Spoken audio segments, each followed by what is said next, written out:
Eh bien, bonjour chers amis.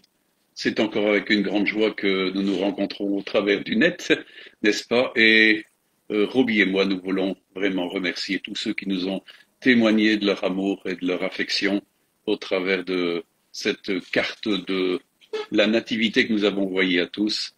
Et encore une fois, merci pour tous ceux qui sont vraiment partenaires avec nous dans la prière et qui prennent en charge vraiment l'œuvre de Dieu, qui veulent vraiment travailler à l'œuvre de Dieu, qui sont fidèles en tout, dans la prière, dans les dîmes, les offrandes, parce que il faut absolument que tous les frais soient payés dans l'Église et tout ça. Et encore merci à tous ceux qui, depuis le début, nous ont soutenus.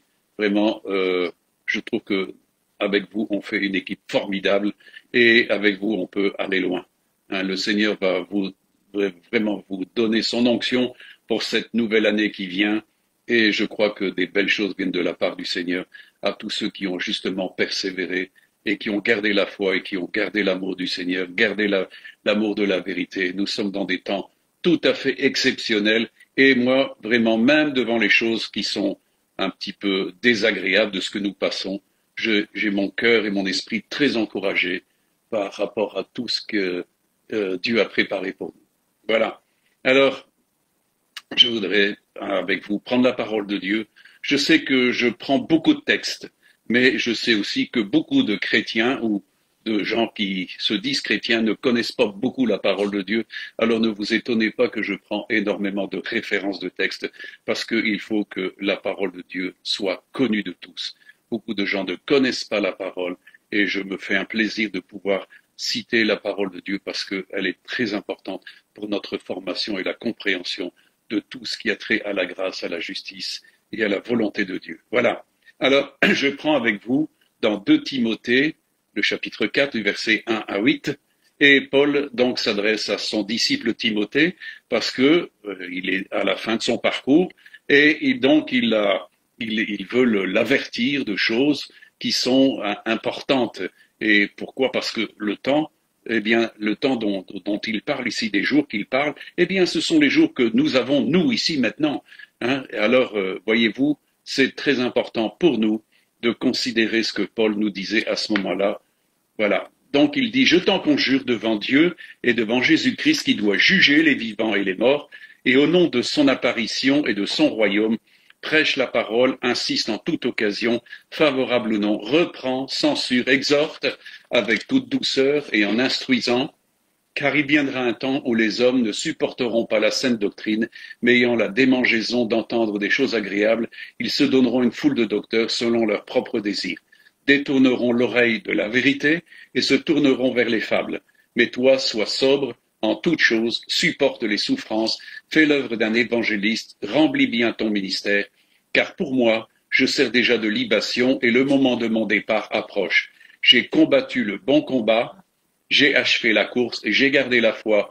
Désormais la couronne de justice m'est réservée, le Seigneur, le juste juge, me la donnera dans ce jour-là, et non seulement à moi, mais encore à tous ceux qui auront aimé son avènement. Paul nous parle ici d'un jour, il parle en ce jour-là. C'est pour ça qu'en réalité, il parle de désormais. La couronne de justice m'est réservée. Et cette couronne est réservée aussi à tous ceux qui auront aimé l'avènement du Seigneur.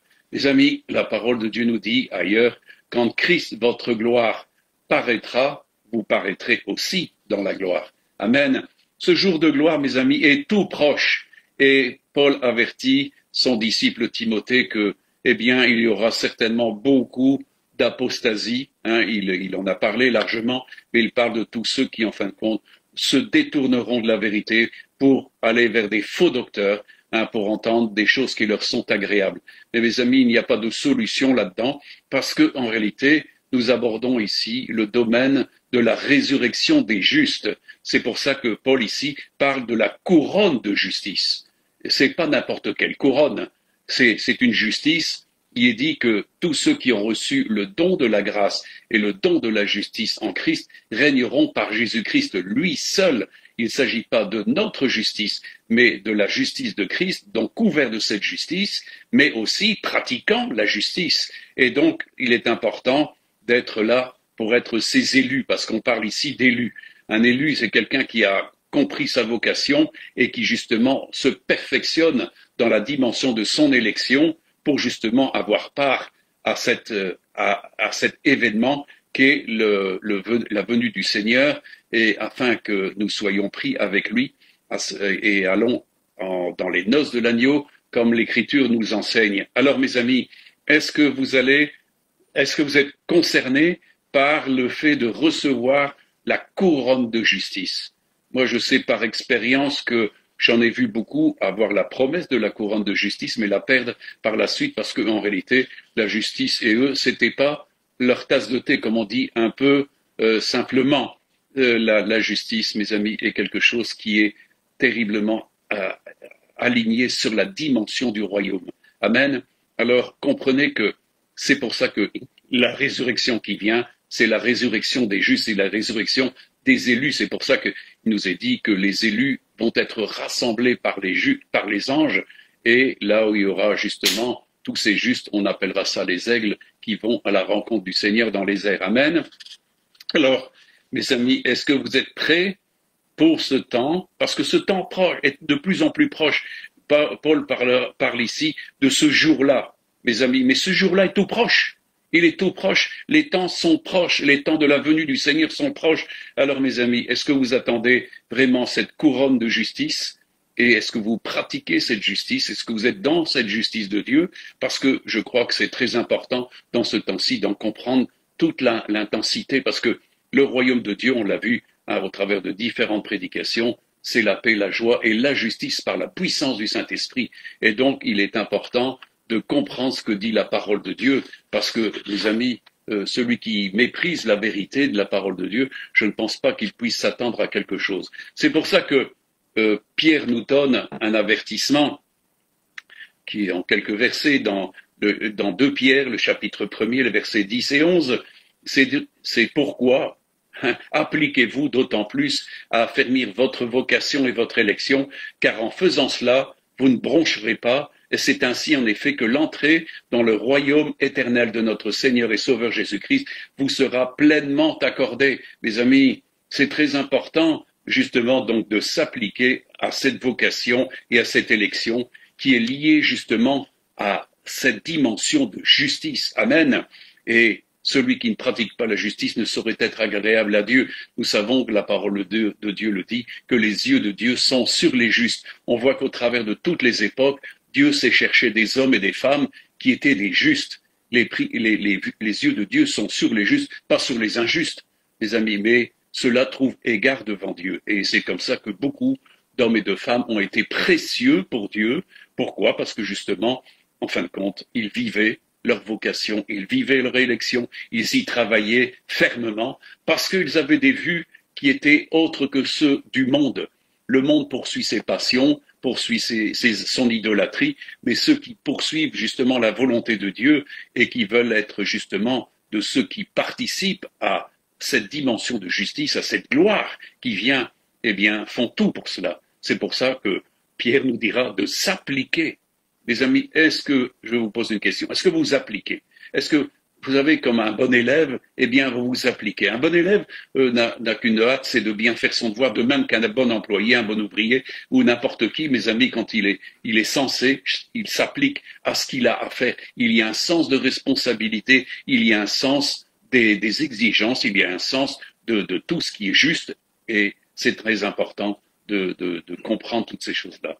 Est-ce que vous comprenez votre élection? Est-ce que vous avez une réponse à justement cette élection? Vous savez, je reprends encore ici avec vous un passage de Romains 9, versets 15 à 26.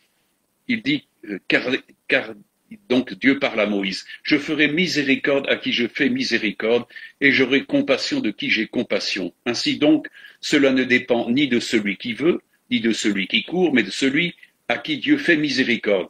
Car l'Écriture dit à Pharaon, je t'ai suscité à dessein pour montrer en toi ma puissance, et afin que mon nom soit publié sur toute la terre.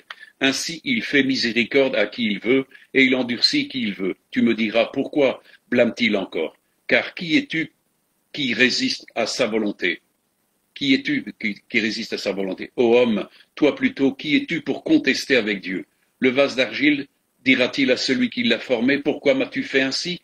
Le potier n'en est-il pas maître de l'argile pour faire avec la même masse un vase d'honneur et un vase d'un usage vil? Et que dire si Dieu, voulant montrer sa colère et faire connaître sa puissance, a supporté avec une grande patience des vases de colère formés pour la perdition, et s'il a voulu faire connaître la richesse de sa gloire envers des vases de miséricorde qu'il a d'avance préparés pour la gloire. Ainsi nous a-t-il appelés non seulement d'entre les Juifs, mais encore d'entre les païens. Mes amis, nous avons un honneur, c'est d'être rappelés par Dieu pour être justement des vases purifiés, sanctifiés, utiles au Maître. Mes amis, on parle ici de Pharaon, mais on parle d'autres encore. Parce que, en réalité, ces hommes-là ont eu l'occasion de se repentir et de pouvoir entrer dans leur élection. Mais, mes amis, comme il est dit ici, ainsi donc cela ne dépend ni de celui qui veut, ni de celui qui court, mais de celui à qui Dieu fait miséricorde. Et c'est là où on comprend la miséricorde, c'est là où on comprend la justice qui nous est donnée par la foi. Et automatiquement, nous nous appuyons sur une justice qui nous est accordée par grâce et non par nos œuvres. Mes amis, personne ne sera justifié par la loi des œuvres, mais par la loi de la foi. Et c'est là où nous touchons justement à cette dispensation et à ce don de grâce et ce don de justice. Mes amis, l'important, et je le parlais encore dans la semaine, l'important c'est de nous appliquer toujours à faire ce qui est agréable à Dieu, de manière à recevoir en tout temps son approbation. Avant de faire quoi que ce soit, de rechercher la présence de Dieu, de sa volonté, pour justement sentir que nous sommes approuvés dans la chose que nous allons lui demander. Moi, je peux vous dire que hier, je m'interrogeais encore sur la prédication que je devais donner, et il y a tellement de sujets de prédication, j'en parlais avec une autre personne, mais l'important, c'est d'avoir la précision de ce que Dieu voulait, de ce que Dieu veut, de ce qui est primordial, de ce qui est le plus urgent. Et ce matin, en me levant, eh bien, ça va vite. En quelques minutes, le Seigneur m'a dit, voilà, c'est ça et ça. Et en plus, quand je me suis mis dans la prière, tout de suite, l'approbation de Dieu est venue. Mes amis, il est important de marcher comme étant approuvé de Dieu. Moi, je n'ai pas de plus grand plaisir que si Dieu m'envoie quelque part, qu'il puisse me dire, voilà, tu as fait ce que je voulais. Et ça, c'est une approbation qui vaut plus que toutes les approbations des hommes, mes amis. Cherchons à marcher de manière à être approuvés de Dieu, d'abord dans notre recherche, et ensuite de ce que nous allons faire, et de marcher avec lui, justement pour faire exactement ce que lui veut. Parce que ça, c'est accomplir sa volonté. Jésus ne sortait pas dans cette dimension-là, il faisait uniquement que ce que son Père lui demandait et lui était parfaitement agréable. Alors nous sommes appelés justement à servir dans les mains du potier. C'est lui qui nous a formés. Amen. Et on ne pourra pas dire qu'on n'est pas ceci ou pas cela. Non, Dieu nous a formés et il est important de se laisser même transformer. Parce que le vase est appelé encore à vivre toute une transformation pour devenir un vase sanctifié qui va pouvoir servir véritablement entre les mains du Maître. Et j'ai vu tant de gens qui étaient appelés à la vocation et en fin de compte, ils ne se sont pas laissés former. Mes amis, l'argile ne peut pas résister au potier. Il doit se laisser conformer entre les mains du potier. Et beaucoup de vases, comme le dit la parole ici, ont été brisés par le Seigneur. C'est des vases qui ont dû voir la colère de Dieu, alors que d'autres sont destinés à la gloire. Nous sommes destinés à la gloire. La pensée de Dieu, c'est de faire de nous des vases qui vont servir à sa gloire et nous aurons la joie et justement ce grand privilège d'entrer dans la gloire du Seigneur. Nous sommes appelés à sa gloire. C'est pour ça qu'on parle de couronne de justice. Il n'y a pas de couronne plus agréable que cette couronne de justice qui est glorieuse. Amen. Alors comprenez l'importance de ce que je suis en train de vous dire pour ne pas être un vase d'argile qui est rétif et qui en fin de compte ne peut en aucun cas servir à son maître. J'en ai vu que trop, bien démarrer et ensuite ne pas continuer, être ensuite rendu incapable de faire l'œuvre de Dieu.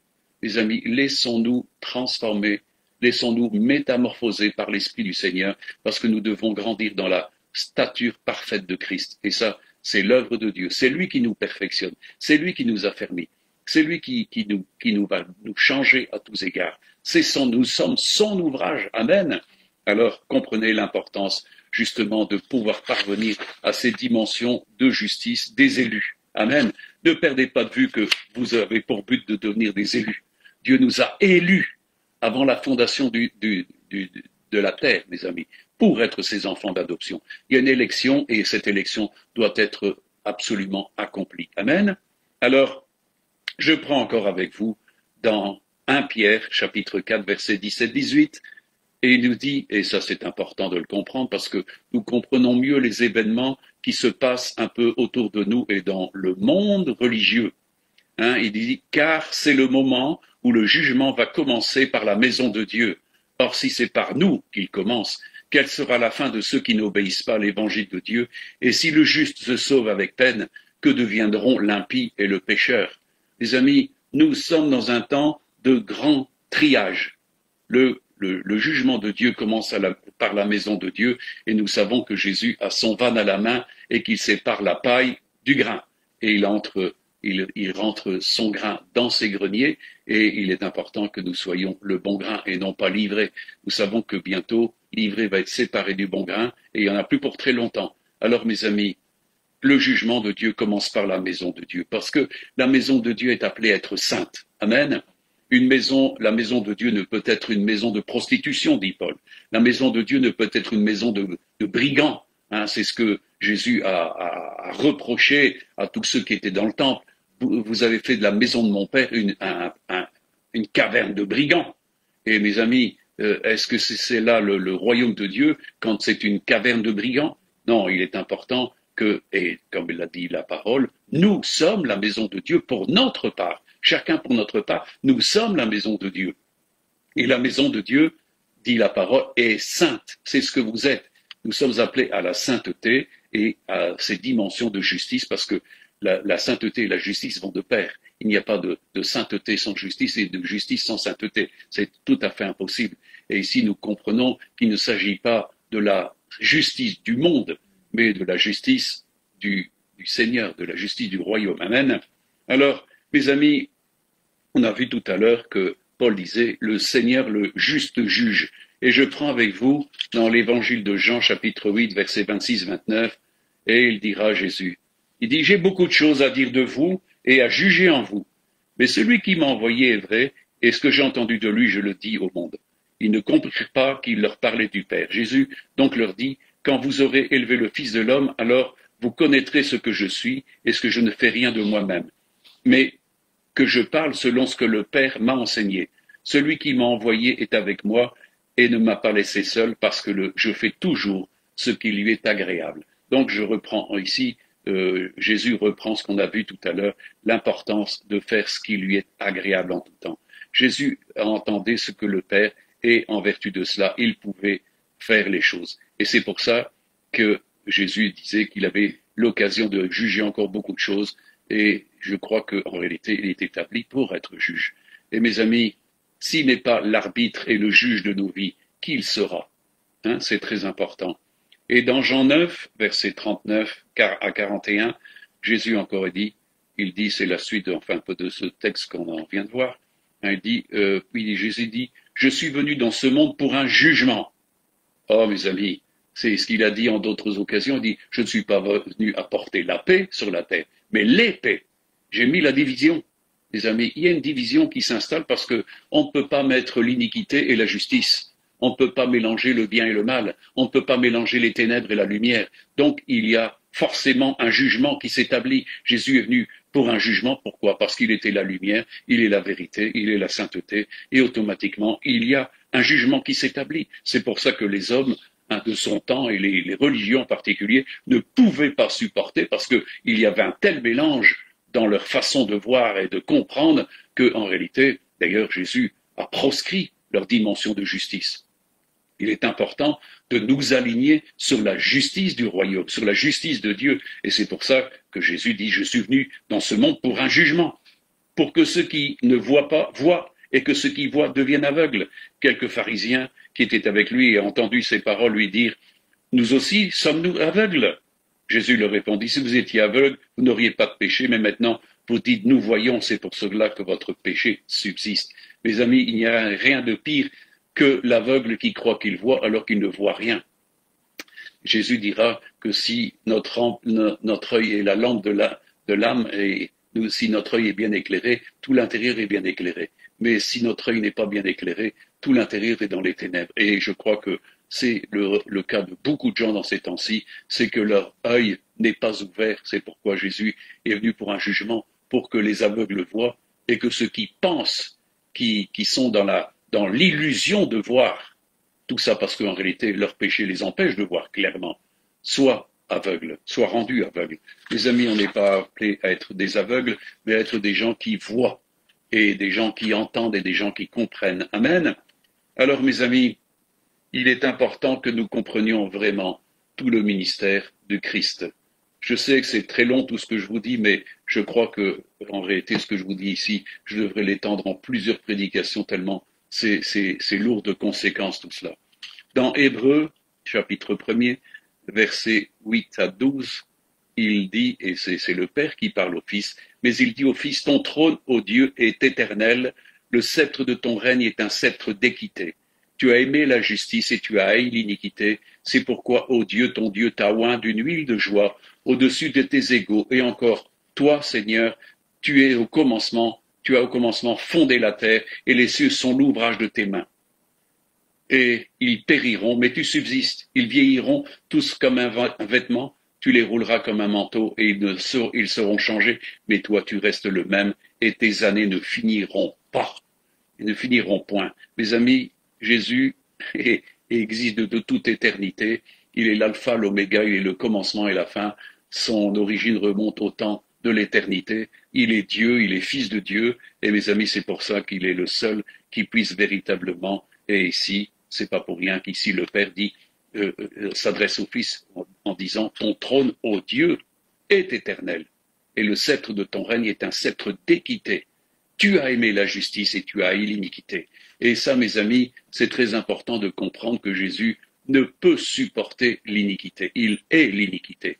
Mais il aime la justice. Et il aime tous ceux qui pratiquent la justice. Et il est important dans ce temps où nous voyons où tout est troublé, où la justice, la droiture, l'équité, tout ça tombe sur la place publique. Tout partout. Nous voyons, mes amis, plein de choses qui se font, qui sont dans l'iniquité. L'iniquité grandit de plus en plus. C'est pour ça que les jugements vont s'abattre sur le monde et Dieu va séparer le bon grain de l'ivraie. Et mes amis, il est important que nous pratiquions véritablement ce qui est juste parce que Dieu ne supporte pas l'iniquité. C'est pourquoi Jésus dit qu'il a aimé la justice et il a haï l'iniquité.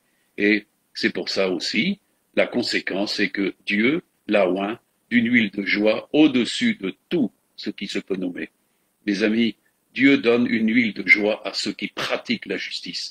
Ils deviennent des fils et des filles de Jésus et automatiquement l'onction de joie. C'est pas pour rien que Jésus a dit, je vous donne ma joie, je vous laisse ma joie, je veux que ma joie soit en vous, soit parfaite. Mes amis, c'est cette attribution que le Père lui donne à cause de la justice qu'il aime. Mais cette justice, quand elle est pratiquée par ses enfants, il y a aussi le don de la joie, le don de la paix. C'est réservé aux élus, cela. Mes amis, le monde ne connaît pas la paix. Et regardez ce qui se passe autour de vous. Vous allez voir de plus en plus des gens inquiets, des gens qui perdent pied psychiquement. Des amis, les maladies psychiatriques vont aller en profusion. Des gens se suicident pour rien du tout maintenant. Pourquoi? Parce qu'il n'y a pas de joie, il n'y a pas de paix, il n'y a pas de justice. C'est la justice qui permet à l'homme de triompher. C'est là où nous recevons, en fin de compte, cette huile de l'Esprit Saint qui nous permet d'être joyeux en tout temps, une huile de joie, une huile de paix, une huile de grâce, une huile de connaissance de l'Éternel. Alors, mes amis, comprenez l'importance. Et on sait que Jésus, lui, eh bien, ces années ne finiront pas. Il régnera d'éternité en éternité, et tous ceux qui l'auront aimé régneront avec lui d'éternité en éternité. Mes amis, est-ce que vous vous apprêtez à recevoir cette couronne de justice pour vivre éternellement? Mes amis, ça vaut la peine. Et c'est important de prendre les conditions. Je voudrais encore attirer avec vous votre attention sur quelque chose qui a été prophétisé sur Jésus, parce que beaucoup de choses ont été dites sur Jésus. Mais il y a un trait particulier, c'est dans Ésaïe chapitre 2, versets 1 à 5. Il arrivera dans la suite des temps que la montagne de la maison de l'Éternel sera fondée sur le sommet des montagnes, qu'elle s'élèvera au-dessus des collines, et que toutes les nations y afflueront. Des peuples s'y rendront en foule et diront, venez, montons à la montagne de l'Éternel, à la maison du Dieu de Jacob, afin qu'il nous enseigne ses voies, et que nous marchions dans ses sentiers.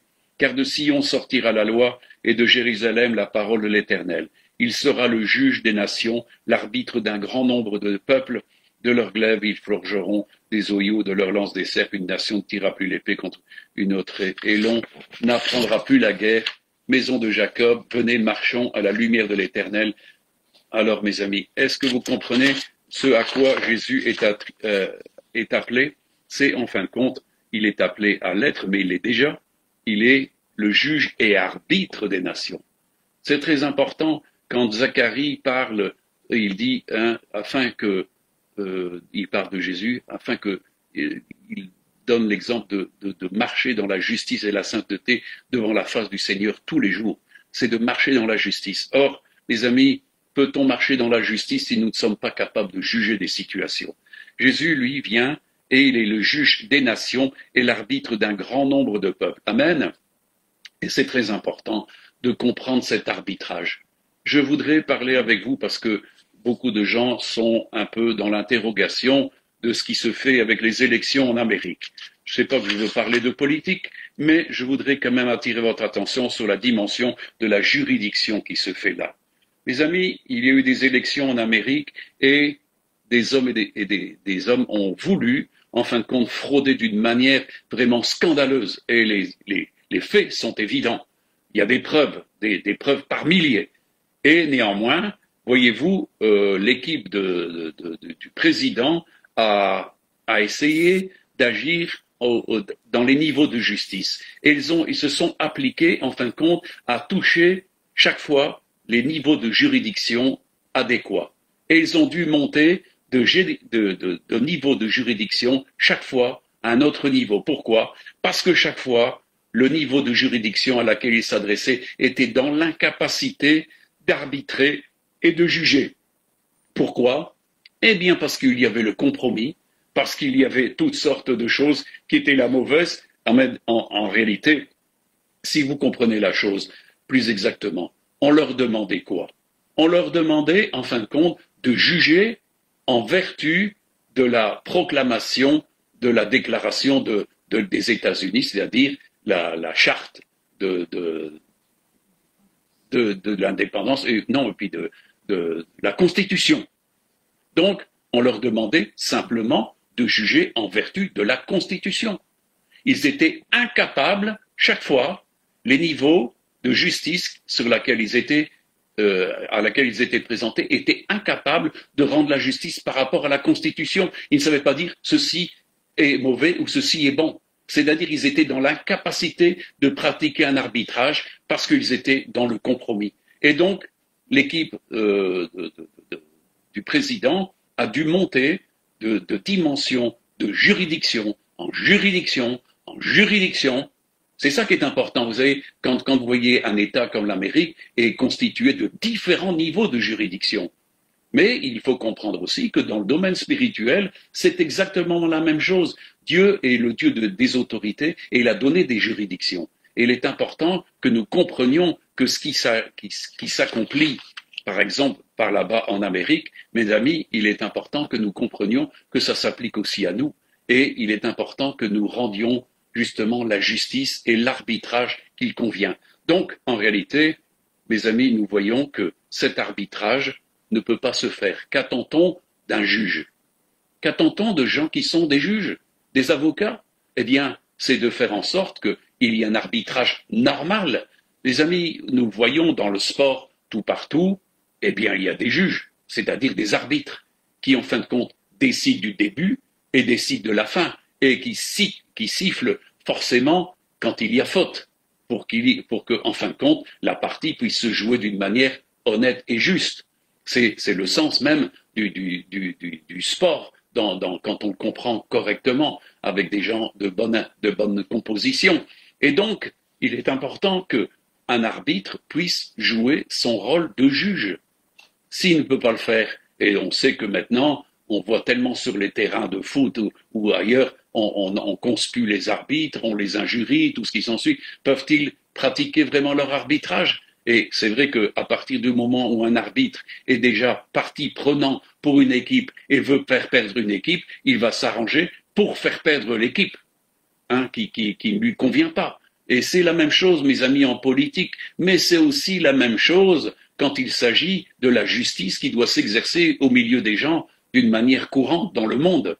Et ça, mes amis, on en est loin. On est loin de véritablement de trouver les paramètres efficaces d'un arbitrage correct. Mes amis, combien d'hommes et de femmes qui ont voulu se défendre en justice devant nos tribunaux ont déjà trouvé porte close, ou disons plus exactement, des jugements déjà qui sont déjà déclarés avant qu'ils ne viennent là. Pourquoi? Parce que les jugements se décident vraisemblablement dans les loges franc-maçonniques et tout ce qui s'ensuit. Donc on sait qu'en réalité, pratiquement toute la dimension du barreau est liée à la franc-maçonnerie. Alors mes amis, si vous n'êtes pas dans leur avis, eh bien vous risquez fort de trouver porte close quand il s'agira de trouver justice. On comprend que la justice actuellement est très très précaire. Pourquoi? Parce que nous avons des juges qui, en fin de compte, sont déjà des juges qui sont contaminés et qui ne savent pas pratiquer la véritable justice pour le bien d'autrui. Il est important de comprendre que Dieu, en son Fils, va faire triompher la justice. Il est dit ici qu'il sera le juge des nations, l'arbitre d'un grand nombre de peuples. Amen. Laissons-le jouer son rôle d'arbitre. Mes amis, moi je crois que c'est très important que nous, en tant qu'enfants de Dieu, laissons Jésus être l'arbitre de nos vies et laissons-le justement juger de nos vies.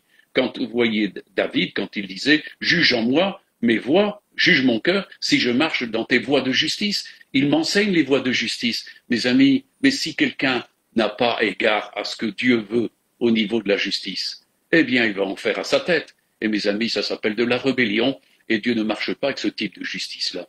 Et il est important que Jésus soit vraiment l'arbitre, et il sera l'arbitre. Et bientôt, vous verrez l'intensité de son arbitrage. Ça va être quelque chose de terrible. Mes amis, tous ceux qui ont aimé l'arbitrage de Jésus et la justice de Jésus n'auront qu'à se réjouir de son arbitrage. Mais il y a une question de s'associer à sa justice et d'être partie prenante de cette justice, et pas d'une autre. La justice du monde n'est pas la justice de Dieu. Il est important que nous entrions justement dans la pleine régénération de notre compréhension de la justice. Parce que le monde pratique une justice qui n'est pas celle de Dieu. Le monde pratique celle qui est des hommes et elle est partie prise. Elle est souvent très corrompue. Peu de gens arrivent à trouver vraiment victoire dans les sens de justice. Parce que si vous avez affaire à un juge inique, comme le rapporte Jésus, eh bien vous allez avoir beaucoup de difficultés à trouver raison. Il faudra avoir beaucoup de recours, beaucoup d'insistance. C'est ce qui se trouve actuellement, qui se fait en Amérique. L'équipe de Trump est obligée de passer d'un système de juridiction en juridiction pour arriver, en fin de compte, à la plus haute juridiction d'Amérique. Et là, on s'aperçoit que là aussi, il y a des gens qui sont en fin de compte, partie prenante de sectes pédophiles et tout ce qui s'ensuit. Donc, voyez-vous, on est devant un gros problème quand la dimension de la justice de ce monde est corrompue. Alors, on comprend pourquoi parle Jésus, quand on parle de si le juste se sauve avec peine, qu'en sera-t-il de l'injuste et du pécheur? On comprend que nous devons nous aligner sur une justice que seul Dieu nous enseigne. Amen. Alors, mes amis, on lui a donné le pouvoir de juger parce qu'il est le Fils de l'homme. C'est Jean qui nous en parle dans le chapitre 5, versets 25 à 30. Il dit, en vérité, je vous le dis, l'heure vient, et elle est déjà venue, où les morts entendront la voix du Fils de Dieu, et ceux qui l'auront entendu vivront. Car comme le Père a la vie en lui-même, ainsi il a donné au Fils d'avoir la vie en lui-même, et lui a donné le pouvoir de juger, parce qu'il est le Fils de l'homme.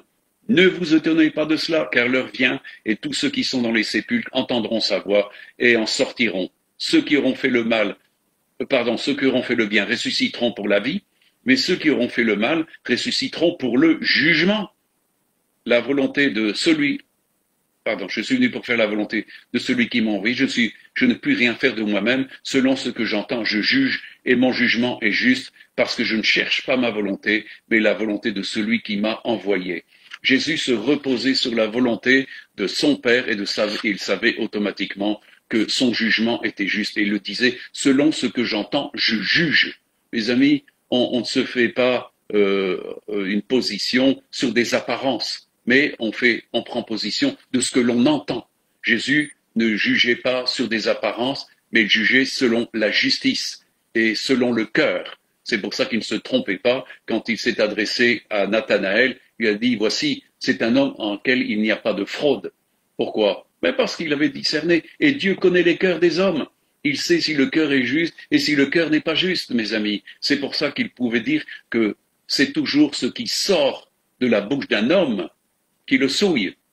C'est par tes paroles, tu seras justifié, par tes paroles, tu seras condamné. C'est là l'importance, parce que quand on a un bon trésor dans le cœur, eh bien le cœur parle, mes amis, par la bouche du bon trésor. Mais si le cœur est mauvais, eh bien il libère un mauvais trésor, et ça c'est important. Et c'est pourquoi il disait, selon ce que j'entends, je juge. Et mon jugement est juste parce que mon Père est avec moi. Je ne suis pas venu faire ma volonté, mais la volonté de celui qui m'a envoyé. Amen. Alors comprenez que nous sommes en train d'échafauder toute une instruction et un cours sur justement les dimensions de la justice, parce que nous approchons vraiment du temps où le Seigneur vient rechercher ses enfants. Comprenez que il faut porter cette dimension de justice à la perfection, parce qu'il est loin d'être ce qu'il devrait être, ce niveau de justice. Et il nous est dit donc dans Matthieu chapitre 12, versets 18 à 21, « Voici mon serviteur que j'ai choisi, mon bien-aimé en qui mon âme a pris plaisir. Je mettrai mon esprit sur lui, il annoncera la justice aux nations, il ne contestera pas, il ne criera pas et personne n'entendra sa voix dans les rues. Il ne brisera pas le roseau cassé et il n'éteindra pas le lumignon qui fume jusqu'à ce qu'il ait fait triompher la justice et les nations espéreront en son nom. » Est-ce que vous espérez en son nom? Mes amis, beaucoup de gens n'espèrent rien du tout du nom de Jésus. Mais il y a ceux qui espèrent en la justice, et Jésus a dit que tous ceux qui avaient faim de justice seraient rassasiés de justice. Amen. Alors, est-ce que vous êtes de ceux-là, mes amis? Et il nous est dit ici qu'il va faire triompher la justice. Mes amis, tout partout, nous voyons que la justice, elle est loin d'être exécutée. Nous voyons tant de choses qui ne sont pas justes, tant de choses qui sont corrompues. Mais sachez-le bien, que lui, quand il vient, il va faire régner et triompher la justice. Ésaïe dit de lui que bientôt va apparaître le soleil de justice. Je crois qu'il y a l'image, en fin de compte, d'un astre resplendissant, et quand nous sentons l'ardeur du soleil, ça peut nous brûler, n'est-ce pas, tellement ça peut être fort. Eh bien, le soleil de justice, non seulement va venir, et il éclairera de toute sa justice, mais aussi, comme il est dit, et ça c'est très important, dans les rayons de cette justice, il y aura la guérison des nations. Et ça, c'est quelque chose de merveilleux. À partir du moment où cette justice sera exécutée et sera reçue, elle amène un pouvoir de guérison.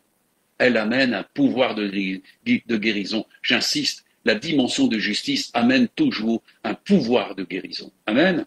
Alors, on comprend pourquoi Jésus a donné un enseignement, parce que les gens étaient souvent très inquiets de ce qu'ils allaient manger, de ce qu'ils allaient boire, de ce qu'ils étaient habillés. Il a dit, ça c'est les païens qui cherchent ça. Et c'est dans Matthieu 6, versets 31 à 33. Il dit, ne vous inquiétez donc pas, ne dites pas, que mangerons-nous, que boirons-nous, de quoi serons-nous vêtus, car toutes ces choses, ce sont les païens qui les recherchent. Votre Père céleste sait que vous en avez besoin. Cherchez premièrement le royaume et la justice de Dieu, et toutes ces choses vous seront données par-dessus. Mes amis, le royaume de Dieu est un royaume de justice, et il pourvoit en justice. Il y a un pourvoi tous ceux qui ont fait l'expérience de rechercher, et moi je l'enseigne maintenant depuis 45 ans, eh bien, je peux vous dire que tous ceux qui ont mis cette recherche du royaume de Dieu et de sa justice ont vu des exaucements et ont vu tous leurs besoins être pourvus. Mes amis, Dieu est un Dieu qui donne des principes qui tiennent la route, il donne des solutions qui marchent. Et je peux vous dire que tous ceux qui font cela et qui ont l'expérience du royaume et qui veulent justement rechercher la justice de Dieu voient un aboutissement en tout. Ils voient des exaucements en tout. C'est impossible que ça faillisse. Ça marche, je peux vous le dire, parce que nous-mêmes, Roby et moi, nous l'avons vécu, d'autres l'ont vécu, et nous voulons suivre l'exemple justement de ceux qui justement privilégient le royaume de Dieu et la justice qui vient de Dieu. Il ne s'agit pas de la justice qui vient des hommes, et c'est pour ça qu'il est important de vivre justement, et j'ai déjà insisté là-dessus en prédication, sur la régénération de l'intelligence et de nos présupposés, de nos paradigmes, notamment en ce qui concerne la justice, la vérité, la sainteté. Tout ça doit être revu et corrigé parce que les notions religieuses ne sont pas justes. Mes amis, la parole de Dieu nous enseigne ce qui est juste. Alors, évidemment, il est important de suivre ce que la parole de Dieu dit et ce que l'esprit de vérité dit. Amen. Et là, nous sommes de plein pied avec le royaume de Dieu et la justice qui nous est enseignée de Dieu. Il nous est dit que Jésus va enseigner. Il dit, mon bien-aimé, c'est ce qu'il dit, il annoncera la justice aux nations. Est-ce que vous avez entendu parler de la justice de Jésus, de tout ce qu'il a enseigné, de ce qui était juste? Et il est important, comme il a dit, de faire tout ce qui était juste. Lui-même a accompli tout ce qui était juste. Quand Jean-Baptiste a contesté contre lui en lui disant « mais c'est plutôt à toi de me baptiser », Jésus lui a dit « non, non, il est important que nous fassions ce qui est juste et tu me baptises ». Jésus a donné l'exemple parce qu'il était d'abord le Fils de l'homme et il voulait s'identifier pleinement à nous, et donc il s'est fait baptiser par Jean-Baptiste. Ceux qui méprisent le baptême n'ont rien compris justement à la justice de Dieu.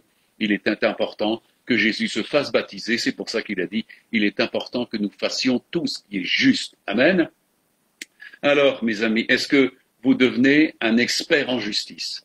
Moi, je le dis souvent, je l'ai répété bien souvent, qu'on devrait ouvrir des écoles de droit et de compréhension de la justice. Vous savez, il y a tout partout des facultés qui enseignent la justice pour enseigner le droit, le droit le code d'ailleurs, il y a l'ancien code de Napoléon qui fait toujours chose au niveau de la juridiction. Mais, mes amis, je crois qu'il y a un code qui est beaucoup plus important, c'est le droit et la compréhension de ce que Jésus enseigne sur la justice. Dieu est Dieu de justice. Sachez que ailleurs, dans un texte, nous ferions dans Hébreu, il nous est dit que Jésus a reçu la sacrificateur selon l'ordre de Melchisédek. Melchisédek était roi de justice, prince de paix. Et nous trouvons les mêmes choses, et c'est pour ça que Jésus a reçu ce titre de sacrificateur selon l'ordre de Melchisédek. Pourquoi? Parce que justement, il est prince de paix et roi de justice, et il fera triompher la justice. Amen. Parce qu'il est l'arbitre. Mes amis, un arbitre est appelé à juger. Et c'est lui qui, dans le courant des choses, eh bien, de temps en temps, il a son sifflet et il siffle. Faute. On a besoin, et pour que les choses se fassent correctement, n'est-ce pas? Je reprends simplement cette image des participations sportives. J'ai fait du sport dans le temps, mais il y avait des arbitres à tous les niveaux, quel que soit le sport, mais il y a beaucoup de choses qui sont obligatoirement arbitrées. Donc, un arbitre est quelqu'un qui est appelé à posséder les règles du jeu de manière à juger des situations et de dire, voilà, il y a faute ou c'est bon. Et Jésus est là pour justement ordonner ces choses-là. Alors comprenez que nous devons en effet être des experts en justice. Amen. Paul nous parlera dans l'Épître aux Hébreux en chapitre 5. C'est un verset que j'aime beaucoup, c'est des versets que j'aime beaucoup, à 12 à 14. Et il parle, vous en effet, qui depuis longtemps devriez être des maîtres, vous avez encore besoin qu'on vous enseigne les premiers rudiments des oracles de Dieu. Vous en êtes venus à avoir besoin de lait et non d'une nourriture solide, Or, quiconque en est au lait n'a pas l'expérience de la parole de justice, car il est un enfant. Mais la nourriture solide est pour les hommes faits et pour ceux dont le jugement est exercé par l'usage à discerner ce qui est bien de ce qui est mal. Paul dira ailleurs, ne soyez pas des enfants sous le rapport de jugement, mais soyez des hommes faits, des hommes et des femmes matures. C'est de cela ici que parle Hébreux 5, des hommes et des femmes qui ont l'expérience de la justice. Mes amis, essayez d'imaginer que dans les tribunaux, les avocats et le juge ou le procureur ne connaissent rien des lois. Mes amis, comment pourraient-ils rendre justice?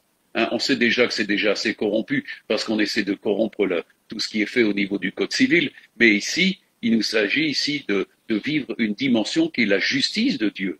Et on parle ici d'hommes et de femmes qui ont l'expérience de la parole de justice qui vient de Dieu, pas des hommes, pas des prétoires, des tribunaux humains, mais du tribunal de Dieu qui est le juge suprême. Amen.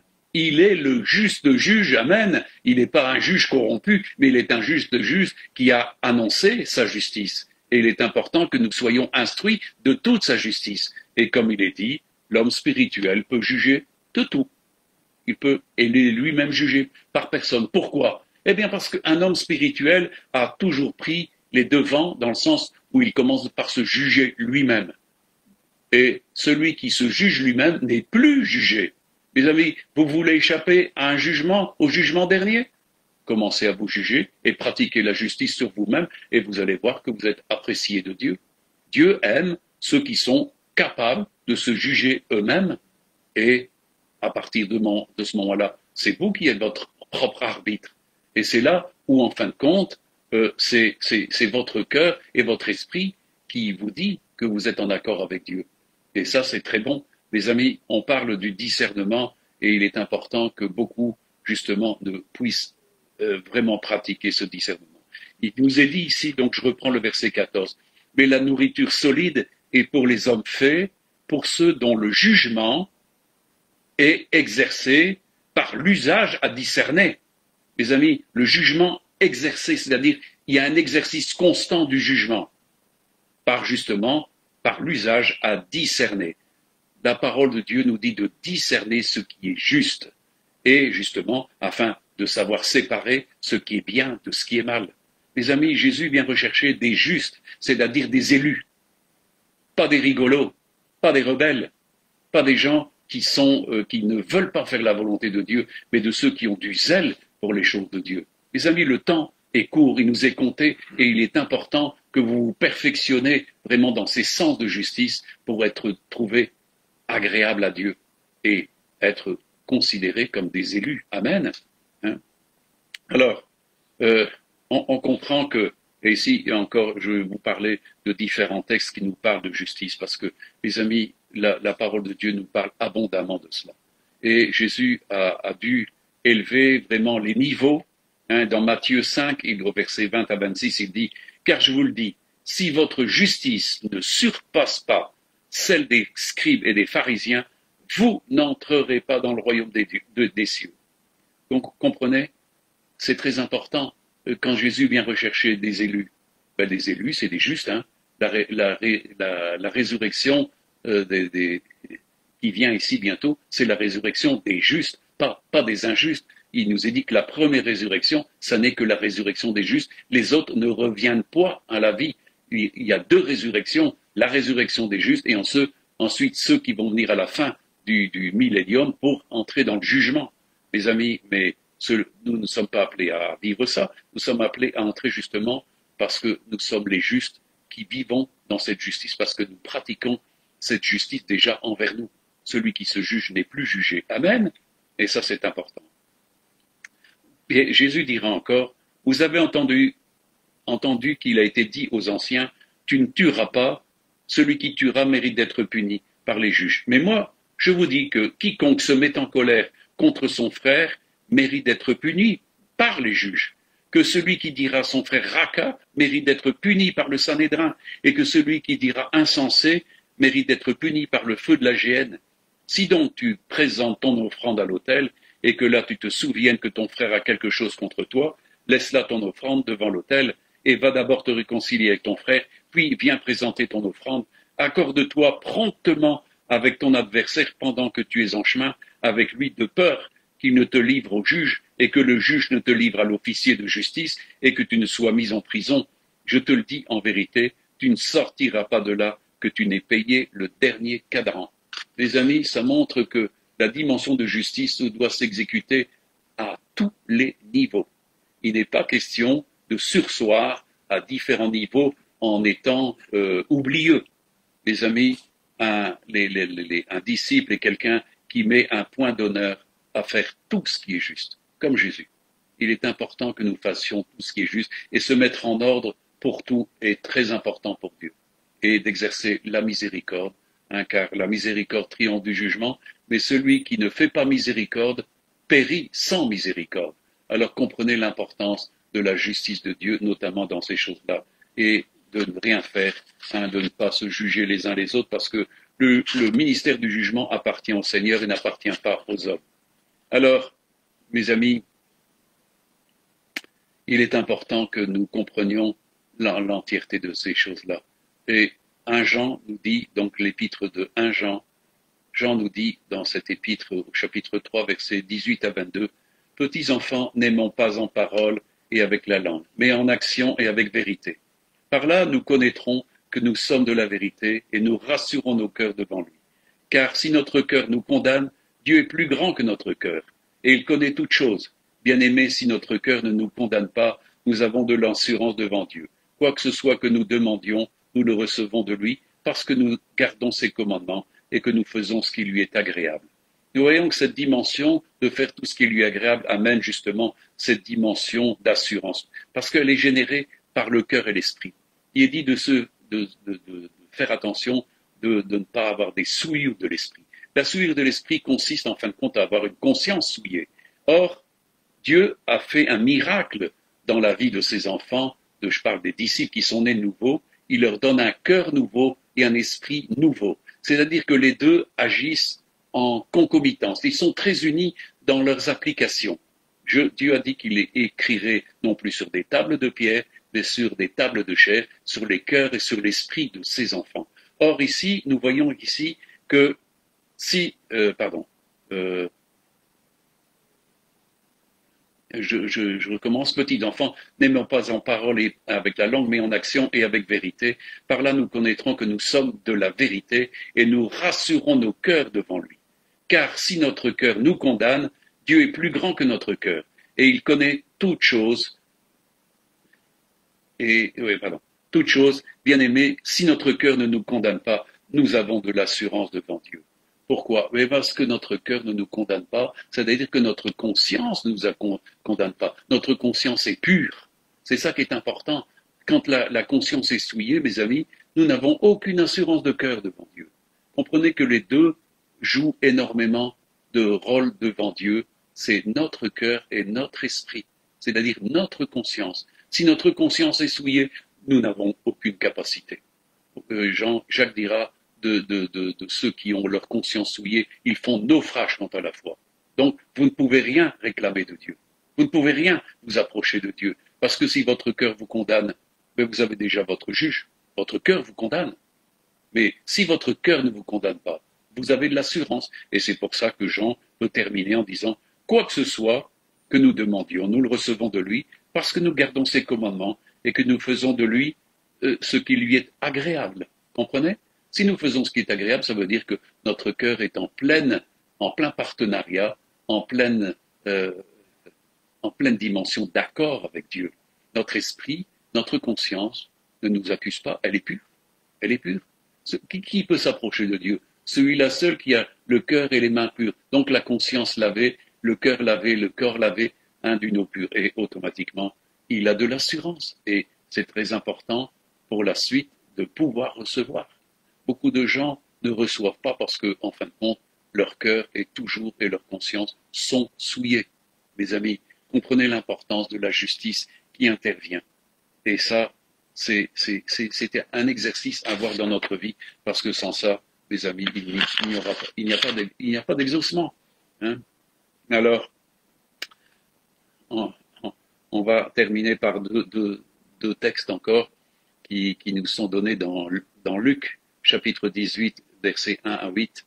Hein, et tout le monde la connaît, cette parabole. Hein, elle nous parle de Jésus qui adresse une parabole parce que, en fin de compte, il y avait une veuve qui voulait recevoir justice, justement, d'un juge. Mais il nous est dit que ce juge était un juge inique.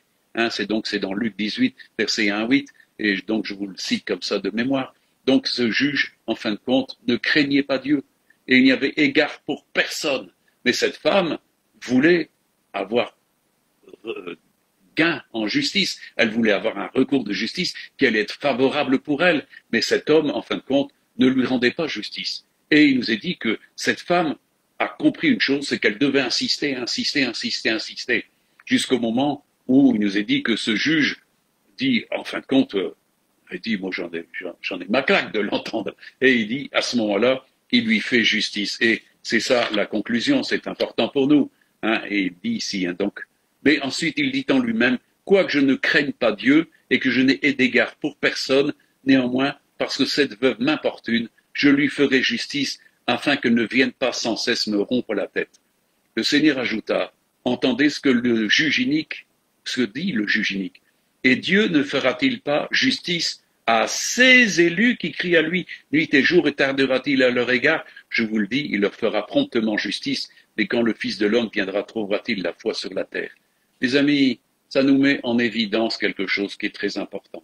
Il y a cette insistance qui se fait, mais cette insistance qui peut se faire parce qu'il y a une question d'élection qui est là, en activité. C'est-à-dire, il n'y a pas une sanctification passive, mais une sanctification active et un sens de justice qui est pratiqué, qui est reçu, qui est vécu et qui est manifesté.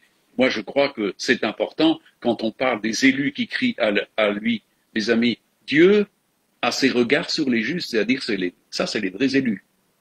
Mais celui qui ne pratique pas la justice, et beaucoup de gens voudraient avoir une justice et des accomplissements de Dieu, alors qu'il y a des choses qui sont injustes dans leur vie. Mes amis, ils ne peuvent pas trouver égard à Dieu.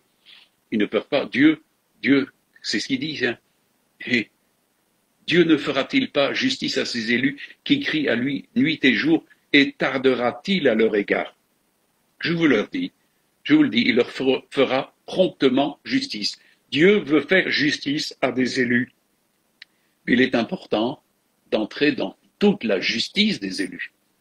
Comprenez que beaucoup de gens pensent qu'ils seront élus, mais en réalité, ils ne pratiquent pas, on pourrait dire exactement tout ce qui va faire la perte de beaucoup au niveau de la justice, parce que, les amis, il est important que nous accomplissions, comme Jésus l'a dit, tout. Et si nous n'avons pas une justice plus importante que les pharisiens et les docteurs de la loi, eh bien, on n'entre pas dans le royaume de Dieu.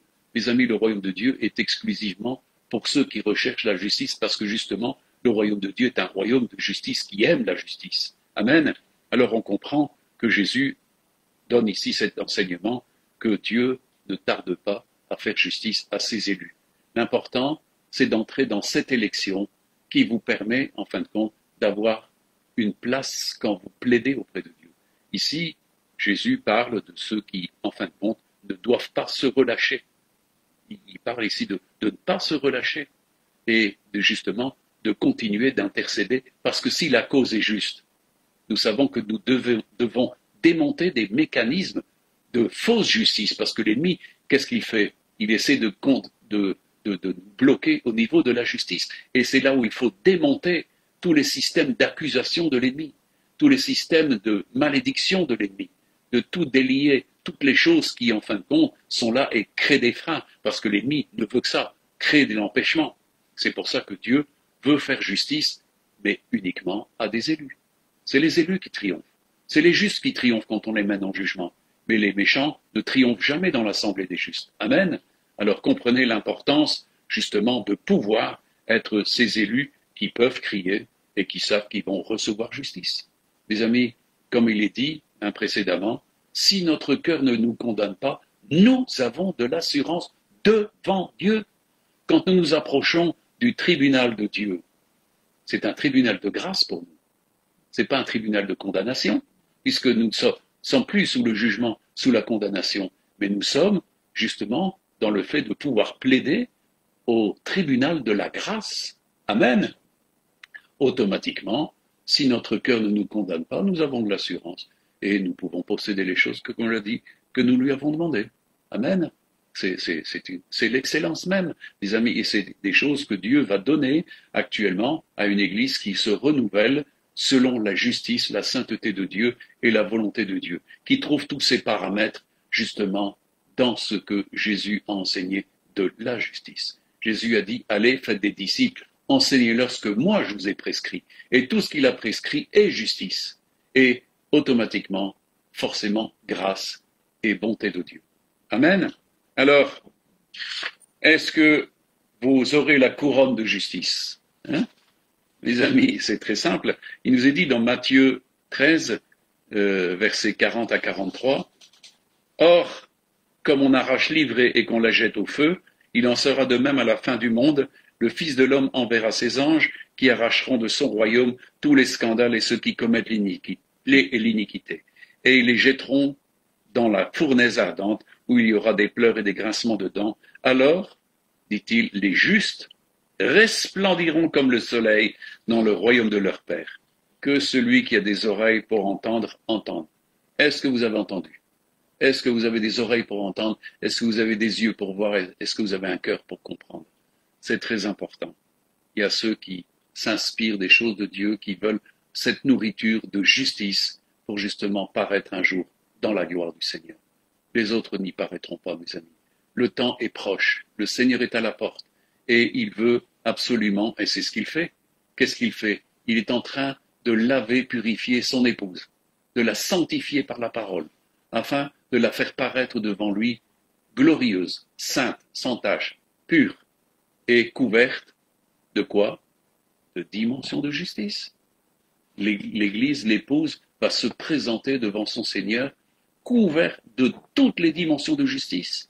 Alors, mes amis, oubliez la justice du monde et recherchez la justice qui vient de Dieu. Et vous aurez de l'assurance devant Dieu, et le jour où il viendra, vous ne serez pas confus, mais le Seigneur vous donnera sa couronne de justice. Paul dira, en ce jour-là, le Seigneur, le juste juge, me la donnera, et aussi à tous ceux qui auront aimé son avènement, donc qui auront travaillé pour voir son avènement et participer à son avènement. Est-ce que vous voulez participer à son avènement? Eh bien, comprenez que la dimension de justice est essentielle. La sainteté, la justice, tout ça, c'est le travail des élus et il faut y travailler avec assiduité et chercher ce perfectionnement parce que sans cela, personne ne verra le Seigneur. Amen. Moi, je crois qu'il y a des temps glorieux qui viennent pour l'épouse, pour ceux qui ont persévéré avec le Seigneur, qui n'ont pas abandonné leur vocation, qui ont travaillé à leur élection. Alors continuez, persévérez jusqu'au bout, attachez-vous à la grâce, attachez-vous à votre vocation, à l'élection, et travaillez de mieux en mieux. Le Seigneur, le juste juge, est à la porte, et il va vous donner bientôt la couronne de justice. Amen. Amen, amen. Voilà, que le Seigneur vous bénisse. Encore une fois, on veut vous encourager et on veut vous bénir encore de tous les coins qu'on nous répond. On voit qu'il y a beaucoup de gens qui participent à cette prédication, alors on veut encourager. Et si vous avez des questions, n'hésitez pas à nous envoyer un courrier. Vous retrouvez dans le Centre Vie Chrétien tous les coordonnées concernant l'adresse mail, le téléphone et aussi éventuellement pour ceux qui veulent soutenir l'œuvre, le numéro de compte bancaire. Et encore merci pour ceux qui ont à cœur de nous soutenir aussi financièrement parce que c'est une nécessité. C'est vrai que dans ces temps troublés, nous voyons une chose, c'est que la mondialisation veut une chose certaine, c'est que les églises se ferment parce qu'automatiquement les finances ne viennent plus et tout va être fermé.